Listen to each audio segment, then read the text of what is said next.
beaucoup de gens me disent mais comment, mais attends, mais t'as vu ce genre de questions? Alors oui, je suis d'accord, c'est vrai que nous, même en lisant ce genre de questions, ça nous choque un peu, mais il faut pas croire, enfin les jeunes s'intéressent à la sexualité et ils sont allés sur tous les sites porno possibles et inimaginables, donc je ne pense pas qu'ils soient choqués par ce genre de questions. AVS avec Philippe Robichon. AVS à votre sexualité, à vos sexualités le mardi avec Nadia El Bouga. Bonjour Nadia. Bonjour Philippe. Très belle correction. Bonjour à tous. Je fais ce que je peux, je suis sous contrôle, je ne sais plus ce que je dis. Mon virus commence à opérer. Voilà, mon logiciel change toutes les semaines. Nadia El Bouga, vous êtes sage-femme et sexologue clinicienne. Avec nous, alors je suis gâté, j'ai 2 Nadia pour le prix d'une ce matin. Nadia Richard est là, bonjour Nadia. Bonjour.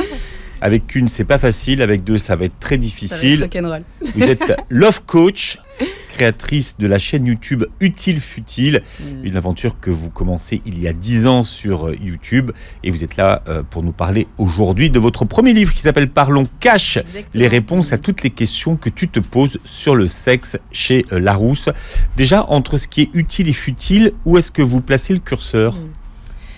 Eh ben, je pense que ça dépend du point de vue duquel on se place, tout simplement. Très souvent, quand je dis je parle d'histoire d'amour sur Internet, les gens me disent j'ai 2 réactions. Soit les gens me disent oh là là, mais c'est super, mais ça doit aider des jeunes ou des moins jeunes. Et il y a d'autres gens qui me font ouais, d'accord, c'est toujours mieux que le make-up. Et en fait, il y a des gens qui s'imaginent que c'est futile, alors que moi, en tout cas, j'ai l'impression qu'il n'y a pas de vie heureuse sans amour. Donc, ça dépend du point de vue. Mais en fait, vous sélectionnez les postes qui sont utiles ou futiles. Vous mettez utile ou futile, non ? Non, pas du tout. Non, pas du tout. Non, c'est juste un. C'est toujours utile ou futile et futile. Les deux. C'est toujours les deux en même temps, en fait. Bien. Alors, la question que tout le monde se pose à cette période de l'année, c'est est-ce qu'on va être glow-up même si on part pas en vacances cette année? Alors, si je puis me permettre, on dit est-ce qu'on va glow-up? Ah, on va glow-up. Voilà. Non, mais attendez, on va glow-up. Même si on part pas en vacances. Eh bien, oui, bien sûr, il y a plein de façons de glow up, sans partir en vacances. Alors, pour les vieux, glow up. Alors, qu'est-ce que ça veut dire glow up? C'est très Moi, j'ai important. cru que c'était une pratique sexuelle que je ne connaissais pas. Alors, je me suis dit glow up. Il s'est dit c'est peut-être le son. Avec le son, je me suis dit c'est gloop.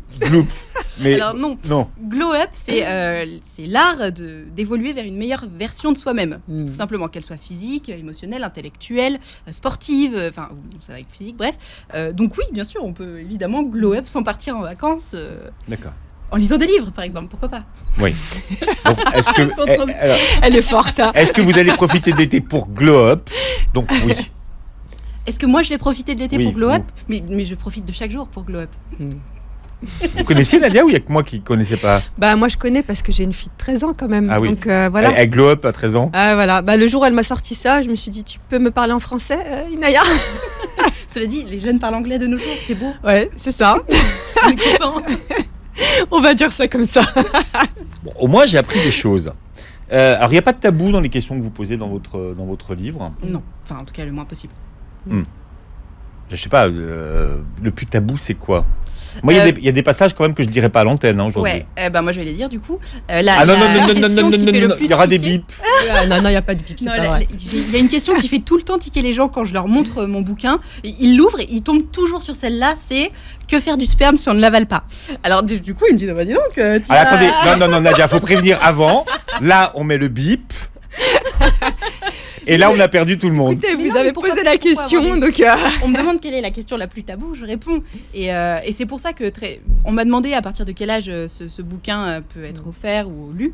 Moi, je dis, honnêtement, à partir de 10-11 ans, je trouve que c'est carrément faire, quoi, ça se fait. Et beaucoup de gens me disent, mais comment? Mais attends, mais t'as vu ce genre de questions? Alors oui, je suis d'accord, c'est vrai que nous...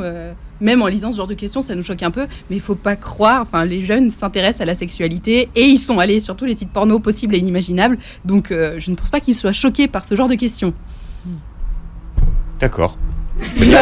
Mais là, vous avez choqué les gens. Là, je peux vous dire que il faut pas être choqué, c'est la nature en fait. Vous m'avez pas perdu puisque j'avais répété avec Kim ce matin les questions. Évidemment, je vous taquine. Non, mais j'avais fait valider par Kim les questions, il m'a dit non. En fait, ce qu'elle nous dit clairement, Nadia, par exemple sur ce type de questions-là, c'est que arrêtons l'hypocrisie en fait, arrêtons les hypocrisies. C'est-à-dire que finalement, alors peut-être que cette question ne se serait pas posée pour nos générations, donc les plus de 40 ans, parce que on n'avait pas un accès direct à certaines images, à certaines choses, et c'est peut-être pas utile d'avoir cette question-là à notre époque. En revanche, pour les jeunes de maintenant, si vous voulez, ils vous la poseront pas frontalement. Par contre, évidemment que ça leur a traversé la tête ou qu'ils ont visualisé. Ou même, surtout, ils font face à une sorte de pression. Parce que moi, je vois énormément de questions. Pour le coup, j'ai beaucoup de jeunes qui m'envoient leurs questions, donc sexo, entre autres. Et c'est une question, c'est pas genre, je vais sucer mon mec, ça va être merveilleux. Non, c'est, est-ce que je suis obligée de le faire ? J'ai peur. Et en fait, la question, dans que faire du sperme si je l'avale pas, il y a aussi juste avant, est-ce que je suis obligée d'avaler ? Mais en fait, ce sont des gens qui se posent vraiment la question et qui ont peur de se dire mais je vais être coincé, mon mec il va me larguer parce que je veux pas le faire. Alors qu'en fait, non, tu as évidemment le droit de pas le faire. En revanche, tu as le droit de le faire et c'est ok. Voilà. Et ce qui est intéressant, c'est à la fois la question et la réponse que vous donnez aussi. Ouais, et moi, la question, pour le coup, que je me suis posée en lisant votre livre, c'est finalement, avez-vous bien défini la tranche d'âge ? Parce qu'en réalité, ce livre-là peut aisément s'adresser à des adultes. Alors en fait, à aucun moment j'ai écrit adolescent dans ce livre. C'est-à-dire que même ma chaîne YouTube, très souvent les gens me demandent et me disent « Ah, mais ça doit être des ados qui te suivent ». Effectivement, j'ai une grosse base d'adolescents, mais en fait, l'amour, c'est intemporel. Sauf que Gertrude, on imagine qu'elle n'est pas adolescente. Gertrude et Germaine. Ouais. Gertrude, Alphonse, ce sont les noms pour anonymiser les d'accord. les personnes. Parce que je me suis dit, mais ils ont quel âge Gertrude, elle a fermé la boutique. J'ai choisi des voilà. Je suis Mamie Nadia, c'est pour mes copines quoi, qui s'appellent Gertrude, Germaine, tout ça, c'est pour la petite blague. Petit décalage. Mais effectivement, il y a pas d'âge en fait pour avoir un chagrin d'amour, il y a pas d'âge pour chercher l'amour. Très souvent, j'ai des questions de gens qui me disent j'ai 30 ans, j'ai toujours jamais été en couple, ou même j'ai jamais fait ma première fois. Et je dis il y a pas de souci en fait, c'est pas grave. Et si tu as envie d'évoluer sur ce point-là, c'est faisable quoi.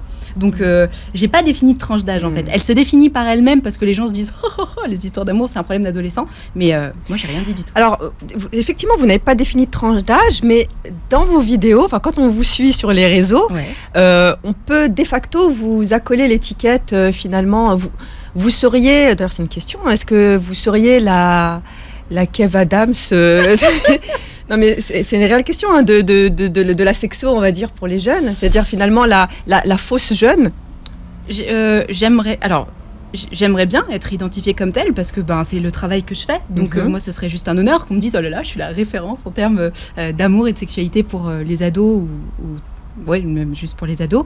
Maintenant, j'ai pas cette comment dire, prétention. Merci, j'ai pas cette prétention. Ce qui est sûr, c'est que je fais de mon mieux pour essayer de faire en sorte qu'ils se sentent bien dans leur vie amoureuse, sexuelle, et juste dans leur vie dans leur vie avec les autres, quoi, tout court. Dans leur relation. Dans leur relation, merci. Je trouve que mot amoureuse. Mais vous êtes une pionnière d'ailleurs sur YouTube, on peut dire. Je fais partie des premiers, oui. De la première génération des youtubeurs. Et la deuxième en fait, parce qu'il y avait donc Norman, Cyprien, Hugo tout seul qui étaient les Prums, et après il y a mes amis et moi qui avions lancé nos chaînes aussi il y a 10 ans maintenant déjà. La question de la normalité n'existe pas en amour, et pourtant c'est une question qui revient souvent. Est-ce que je suis normal si j'ai pas fait ça ? Est-ce que c'est vraiment une question qui traverse les gens, la norme. Oui. Surtout quand on est ado, pour le coup, je pense, parce que malgré tout, mon livre s'adresse aussi aux ados. La normalité, en fait, qu'est-ce que c'est ?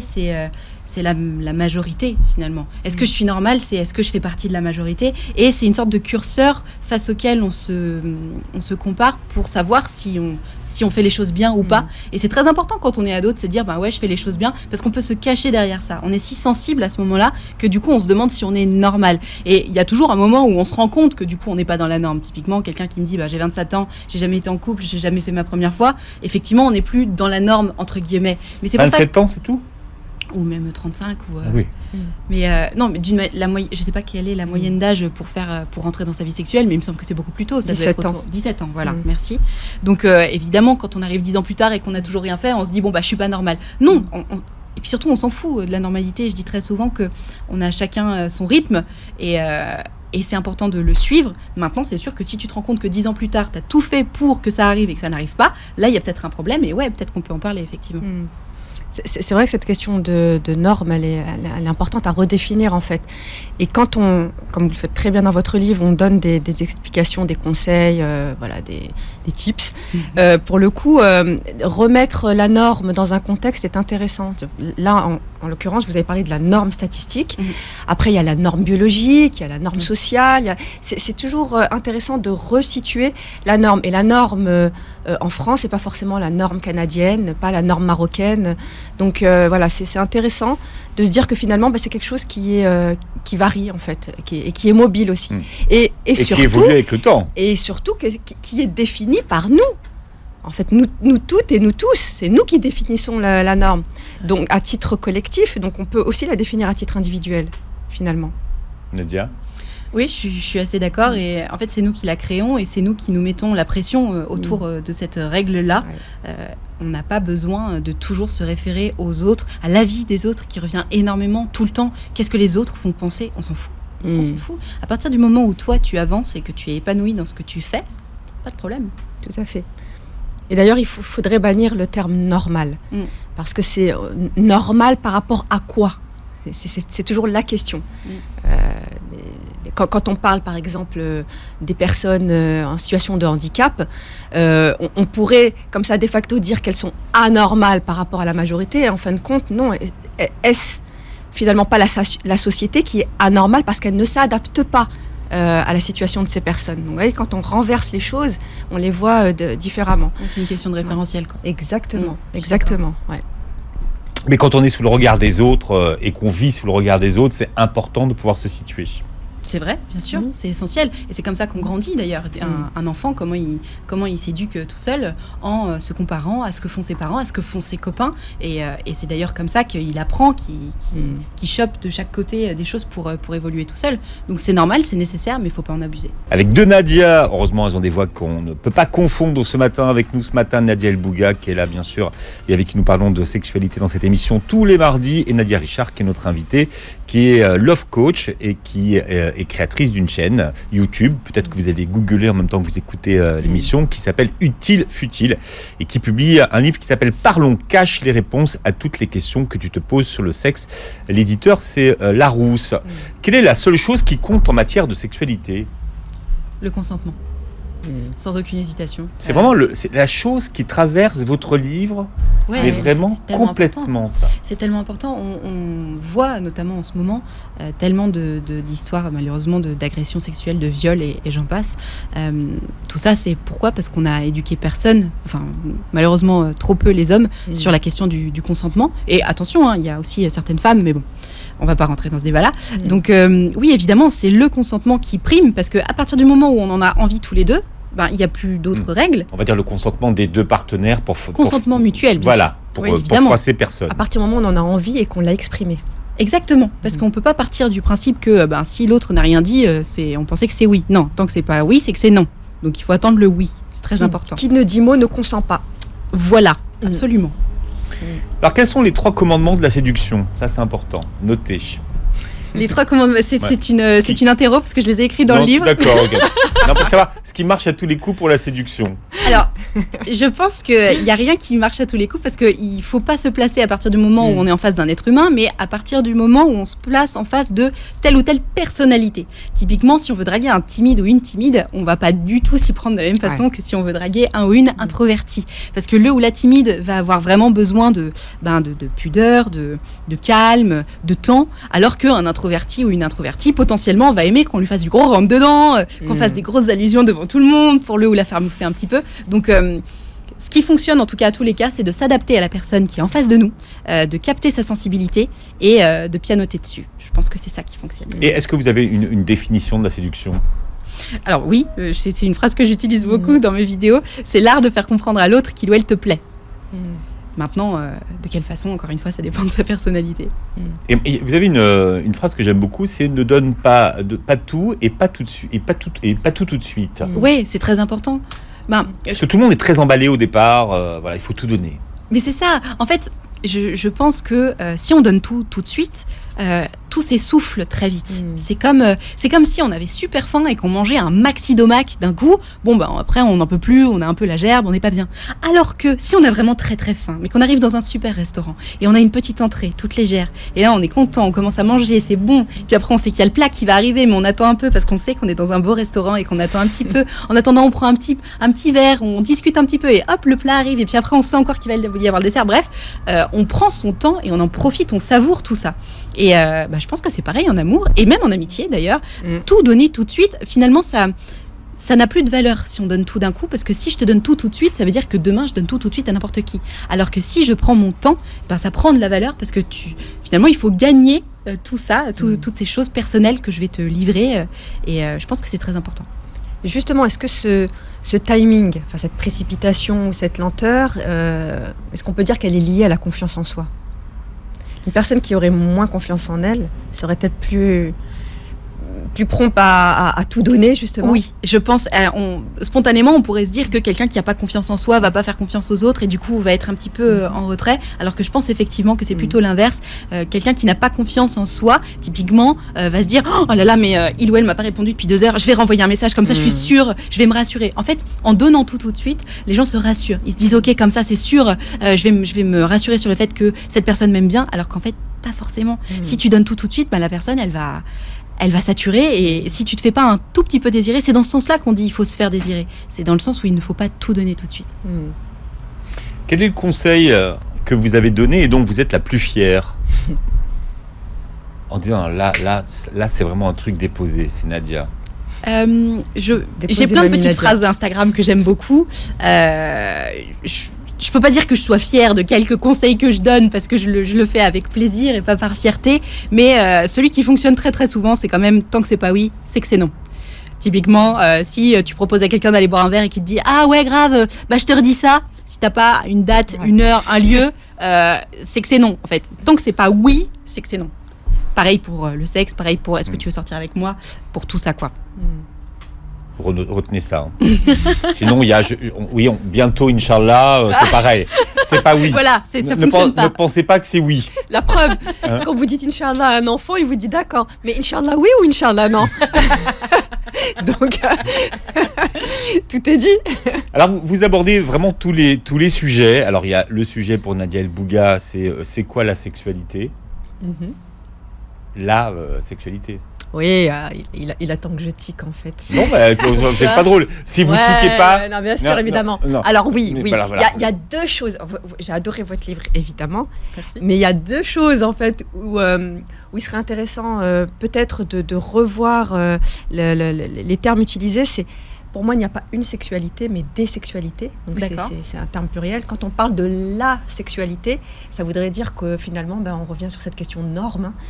La sexualité, c'est la sexualité finalement générale, celle qui est communément admise par la société, celle qui est acceptée. Donc clairement, l'hétéronormativité en fait.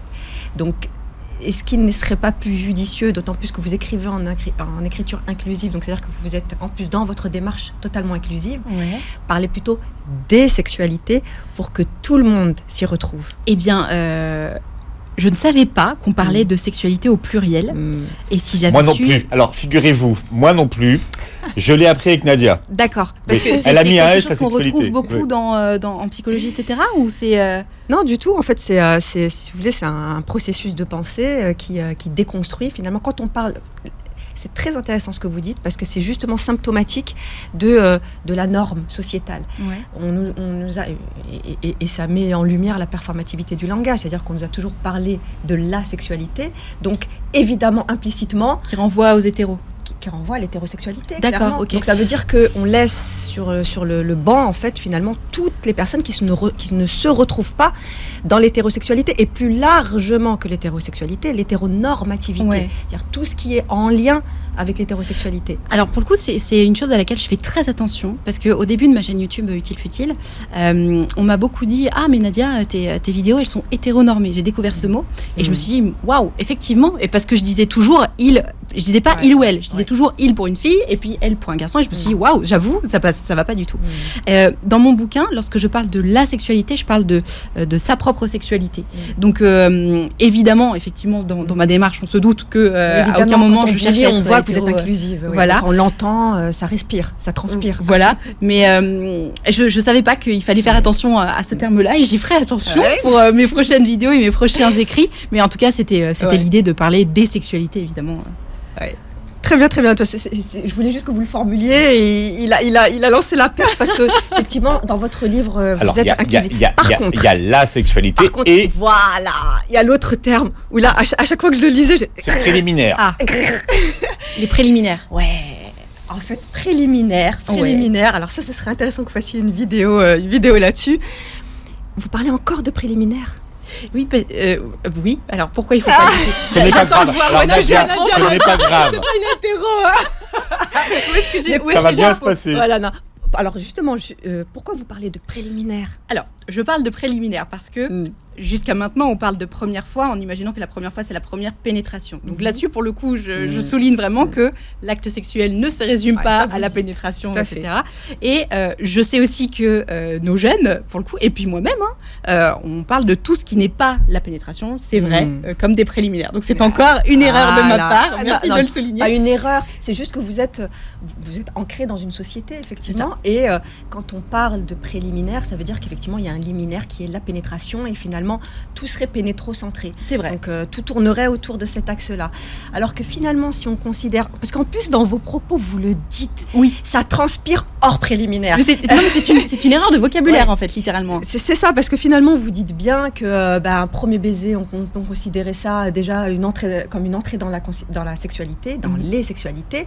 Donc, parler de préliminaire, finalement, ça n'a pas de sens. Et en plus, ça induit, à mon sens, une angoisse de performance, parce que ça voudrait dire que on ne parle pas de rapport, d'acte, de relations sexuelles si finalement il n'y a pas de pénétration, parce que c'est la question centrale. Bien quand sûr. Nos jeunes parlent de première fois, quand on les questionne, ils parlent, évidemment. Ils ne parlent pas, voilà, exactement, ils ne parlent pas des premiers émois, des premiers flirts, ils parlent de la pénétration. Ouais. Et ben merci de souligner ce point parce que j'y avais juste jamais pensé, tout en y pensant en même temps. C'est juste effectivement mon vocabulaire qui n'était pas adapté. Et voilà. Alors rendez-vous à la prochaine vidéo. Mais grave, rendez-vous à la prochaine vidéo. Merci pour ce point. Et là, votre fanbase va dire mais on comprend plus ce que tu dis, mais qu'est-ce que tu racontes? Non. Qu'est-ce qui t'est arrivé? L'autre Nadia sort de ce corps. Ils sont très friands de ces choses-là. Donc merci de le souligner. Et surtout que c'est important parce qu'en fait quand on parle des sexualités et surtout, alors pareil, pénétration, pas pénétration, finalement, la véritable question, et c'est tout le sens de votre livre, c'est pas tant ça en fait, c'est finalement comment rentrer en relation avec l'autre. C'est tout ce que vous dites du début jusqu'à la fin. Donc parler de préliminaire, finalement, ça voudrait dire toujours tourner autour de la même chose, alors que même certains garçons ne sont pas forcément focus sur la pénétration. Ah oui, bien sûr. Et plutôt sur comment je vais le ou la séduire, comment je vais m'y prendre au mieux, comment je vais me sentir bien, enfin tout ce que vous abordez dans votre livre. Et alors du coup, à moi de vous poser une question, comment il faut appeler finalement tout ça? Donc ne pas différencier donc l'acte, encore, je fais l'erreur. Ne pas différencier donc la pénétration et ce que j'appelle évidemment les préliminaires. Donc comment on dit? On parle uniquement d'acte sexuel au pluriel? Alors, moi, je fais la différence entre un acte sexuel, donc acte ou rapport sexuel, et une relation sexuelle. D'accord. Donc là, vous parlez, vous, de one-shot, et vous parlez de relations d'un soir, et d'avoir juste une relation sexuelle sans forcément de lien affectif ou amoureux. Moi, je mettrais plutôt ça dans la catégorie acte, rapport sexuel. C'est-à-dire que là, on est plutôt dans le côté, on va dire, technique de la sexualité et du sexe. En revanche, quand on parle de relation, et d'ailleurs on peut être en relation avec quelqu'un même dans une relation d'un soir, finalement. Moi je parle de relation sexuelle, c'est-à-dire à partir du moment où on entre en contact finalement avec l'autre dans une intentionnalité sexuelle, en fait c'est tout ça la sexualité au final. Donc il n'y a pas de préliminaire ou de liminaire ou de post-liminaire, en fait tout ça est une relation sexuelle au final. Donc, et c'est très important à mon sens, parce qu'on sait la force des mots. C'est clair. C'est clair. connaît la force des mots. Et donc, parler de pénétration, déjà, ça met une position de dominant et de dominé. D'ailleurs, on parle de pénétrant, pénétré. Donc, Oui. ça voudrait dire qu'il y a un passif, un actif. Et d'ailleurs, même dans les relations sexuelles, on va prendre l'exemple des gays. Très souvent, on dit mais qui fait l'homme, qui fait la femme. Donc, ça veut dire que voilà, déjà, on place une hiérarchie en fait dans cet acte-là. Donc, c'est pas anodin. Je suis d'accord. Et puis, il y a la circlusion. Et on apprend des choses sur Mozart. Mozart ne savait pas jouer du piano avant d'avoir essayé son apprentissage et pourtant il s'est révélé un grand maître. Ah ouais, cet exemple, il est juste génial. Merveilleux. Ouais, franchement, c'est un très bel exemple que vous donnez. Voilà, Nadia El Bouga est en train de parler. Et puis avec nous, il y a Nadia Richard également, qui est love coach et qui vient de nous parler de son livre qui vient de sortir, qui s'appelle Parlons Cash, les réponses à toutes les questions que tu te poses sur le sexe. À noter que vous avez une chaîne YouTube qui s'appelle Utile Futile. C'est vous ça. pouvez googler en même temps que vous écoutez cette émission. Vous nous avez, Nadia, appâté avant la pub et parlé de ce sujet qui s'appelle la circlusion. Oui. En fait, puisque la question de Nadia est très pertinente, de quoi devons-nous parler alors, ou quels mots pouvons-nous utiliser finalement si on ne parle pas de pénétration ou de préliminaire? Alors évidemment, on peut continuer de parler de pénétration. Moi, je préfère intromission, parce que du coup, dans intromission, il n'y a pas le mouvement. On ne définit pas qui fait le mouvement. D'accord. Quand on parle de pénétration, c'est l'objet qui va s'introduire, finalement, qui est actif. Ok. La circlusion, c'est l'inverse. C'est-à-dire que finalement, quand on pénètre, c'est le pénétrant qui est dans le pénétré, alors que quand on circule, c'est ce qui est censé être le pénétré ou la pénétrée qui va aller encercler le pénétrant, entre guillemets. Ok. Donc, c'est-à-dire que finalement, ce qui est intéressant quand on parle d'intromission, il y a le mouvement des deux. Il y a le mouvement de la personne qui donc va introduire son pénis ou un objet, un sextoy ou autre, et l'autre personne également. Donc c'est pas un terme que j'ai inventé, la circlusion, c'est un terme que Adam Sack a on va dire mis à l'ordre du jour, parce que c'est un terme français. Shkoun, Adam. Alors, elle est philosophe et donc elle a, si vous voulez, conceptualisé en fait cette notion de circlusion pour que l'on puisse changer les paradigmes et ne plus être dans une posture de dominant-dominé, inférieur ou supérieur, mais on est tous les deux, il ou elle, ou il ou elle, en fait, dans l'action de l'intromission de ce que l'on veut, mais en tout cas dans l'action ensemble.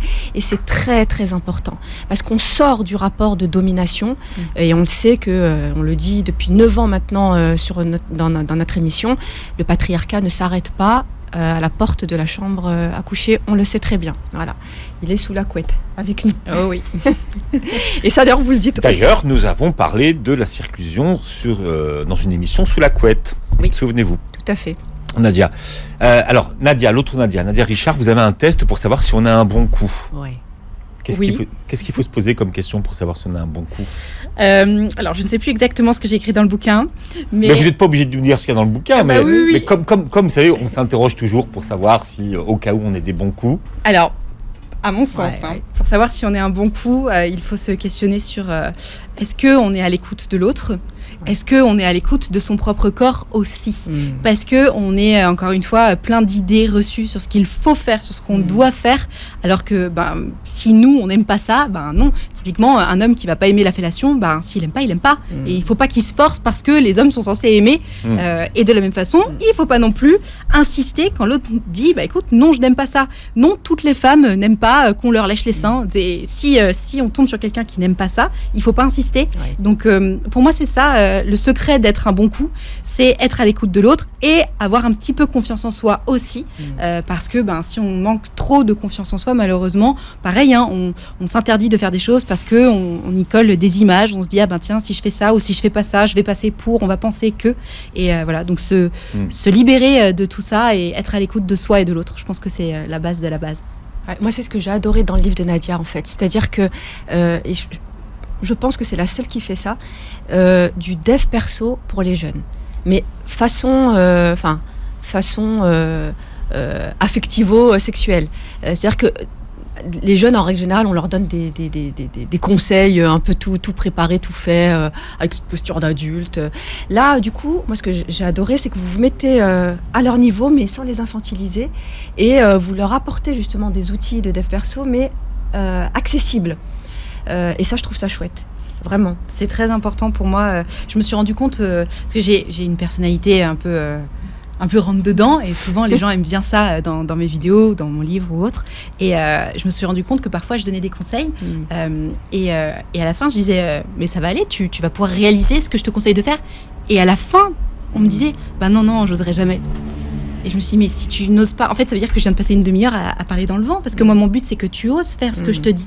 Et du coup, je me suis rendu compte que parfois, les gens ont besoin d'utiliser un chemin un petit peu plus lent, ou alors de se taper la tête contre le mur, parce que parfois typiquement quand le mec ou la meuf a trompé 4 fois l'autre et que l'autre continue d'y retourner, je dis bon écoute, si t'as besoin de te taper la tête une 5e fois contre le mur, et vas-y. Par contre après, essaie de te rendre compte que cette fois-ci c'est terminé. On va chacun, encore une fois, à notre rythme, on a chacun nos armes, elles sont toutes différentes, et oui effectivement il faut se mettre à la hauteur de chacun pour comprendre. Je pense que c'est la clé d'un bon conseil, c'est de faire en sorte que l'autre puisse l'appliquer, sinon ça sert à rien. Tout à fait. Alors vous êtes devenue maman récemment. Alors là aussi, c'est pas comme dans les films ni dans les livres. Non. Qu'est-ce que vous auriez aimé qu'on vous dise avant ? Qu'est-ce que vous auriez aimé savoir ? Alors attention, je vais pas être glamour non plus, parce que en réalité, je me suis énormément renseignée sur la vie de maman, sur toutes les petites choses qu'on nous dit pas, la montée de lait, le fait que le ventre ne redevient pas comme ça aussi plat qu'avant. Mais moi, non. Rachida Dati, elle m'a dit t'accouches. Bah oui. Une demi-heure après, t'es dans ton slim. Mais j'aimerais bien le numéro de son chirurgien. Et dans des loups boutins. Et dans des loups boutins, s'il vous plaît. Blow up. Cela dit, elle a fait ce qu'elle voulait faire et elle a le droit. Elle a le droit. Tout à fait. Enfin bref. Et donc moi je vais vraiment pas être glamour, ce à quoi je ne m'attendais pas après l'accouchement, c'est les hémorroïdes. J'ai été terriblement choquée par ça. Moi, j'en avais entendu parler. Moi aussi, mais c'est vrai qu'on n'en parle jamais. Non, mais personne n'en parle. Même nous, Nadia, qui avons fait quand même un certain nombre d'émissions sur le sujet, on n'a jamais parlé des hémorroïdes. Voilà, c'est une exclue. Oui, là, c'est faut y penser la prochaine un thème fois. d'émission. Moi, j'en parle sans aucun problème. C'est un thème d'émission, oui. Mais je trouve génial que Nadia le dépose comme ça. Tranquillou. Mais non, alors ne croyez pas que je fais ça sans difficulté, parce que ça touche à mon sex appeal quand même. C'est très important. Non, mais de toute façon, à partir du moment où ça a été dit devant mon mec, il y a un moment, il le sait, donc c'est pas grave. Mais je me souviens vraiment qu'après l'accouchement, je me suis dit, personne m'a dit. Personne m'a dit. Et je me souviendrai toujours de la sage-femme qui m'a dit ah ouais, vous avez un bel œdème. Et je me suis dit, mais mon Dieu, mais c'est pas possible, ça ne partira jamais. C'est parti, heureusement. Waouh. J'aurais aimé qu'on me prévienne. En plus, ça n'arrive pas à toutes les femmes, donc n'ayez pas peur. Mais voilà, j'aurais aimé qu'on me prévienne vraiment là-dessus. D'accord. Et est-ce qu'ensuite, maintenant, vous allez faire plus de vidéos peut-être concernant la reprise de la sexualité et de la maternité après, Alors, je fais quelques vidéos sur la maternité, la parentalité. Au niveau de la reprise de la sexualité, je pense que je vais attendre un petit peu, tout simplement parce que j'ai besoin moi-même de vivre ces choses-là et de prendre du recul par rapport à tout ça. Pardon. Pour pouvoir en parler réellement, parce que quand on est en plein dedans, c'est difficile d'avoir vraiment un point de vue sur les choses. Recul, oui. Voilà, exactement. Donc oui, évidemment, surtout que c'est de toute façon à partir du moment où on parle de cul, il y a du monde. Donc c'est vraiment une vidéo que j'ai envie de faire, mais pas tout de suite parce que j'ai besoin avant de prendre plus de recul. C'est toujours vrai ça, ce que vous venez de dire, à partir du moment où on parle de cul, il y a tout le monde, ou finalement on est face à des gens qui sont de plus en plus prudes et qui peut-être ça reste une valeur d'appel. Pourquoi on ferait face à des gens qui sont de plus en plus prudes ? Les enquêtes disent déjà que les nouvelles générations sont moins intéressées par les choses de la sexualité que les précédentes déjà. Ils vont moins sur les sites porno ? Ah non, alors ça c'est pas une question de moins sur les sites porno. Moi j'englobe les sexualités j'englobe tout ça dedans. Peut-être que il me semble avoir lu quelque chose comme quoi les jeunes font moins l'amour qu'avant, notamment entre autres à cause des écrans, le fameux Netflix and chill. En fait, c'est juste Netflix et dodo. Je sais pas si on a le droit de dire des marques. Amazon, c'est super aussi. Voilà, comme ça, comme ça tout le monde. Comme ça, il y aura pas de concurrence. Ça, nous ne tombera pas dessus. Voilà. Donc. Oui, je pense que quand on parle de cul, il y a du monde, mais quand on en parle de façon intéressante. C'est-à-dire que, pour raconter l'histoire de jambes en l'air de telle et telle personne, je pense que tout le monde s'en fout. Enfin, ça peut intéresser certaines personnes. En revanche, et j'en ai fait presque mon fonds de commerce, quand on donne de réels conseils pour aider les gens à se sentir mieux, à évoluer, il y a toujours du monde, en fait. Je pense. Bien. À partir du moment où, parce que vous avez tout à fait raison, Philippe. Effectivement, il y a certaines enquêtes qui ont démontré que les jeunes faisaient de moins en moins l'amour. D'ailleurs, on a parlé de fictosexualité, hein, donc c'est qu'il y a un phénomène aussi, alors qui est encore très très marginal, mais de jeunes qui vivent leur sexualité finalement fantasmatique, de façon imaginaire et pas du tout incarnée. C'est la question du corps en réalité. Finalement, on en revient toujours à la base, et ça vous le dites aussi dans votre livre, c'est le rapport que l'on a à son propre corps, au corps de l'autre, à l'altérité. C'est toutes ces questions finalement qui font que ça finit de toute façon quand même par intéresser, parce que ça nous renvoie à la représentation que l'on a nous-mêmes de nous-mêmes. Exactement, ça nous renvoie à nous, et les gens aiment parler d'eux-mêmes, et moi la première. Bien. Et vous parlez de vous et des autres dans votre livre. Voilà, ça s'appelle Parlons Cash. Les réponses à toutes les questions que tu te poses sur le sexe. L'éditeur, c'est Larousse. Merci Nadia d'avoir été avec nous. Merci à vous de m'avoir reçu. Voilà, on vous suit sur votre chaîne YouTube Utile et Futile. Nadia, on vous retrouve mardi prochain. Avec plaisir. Et vous pourrez réécouter l'émission en podcast sur beurrefm.net et voir la vidéo sur la chaîne YouTube de Beurre FM. Et voilà. Et abonnez-vous à la chaîne YouTube. Passez une belle journée et santé sur Beurre FM.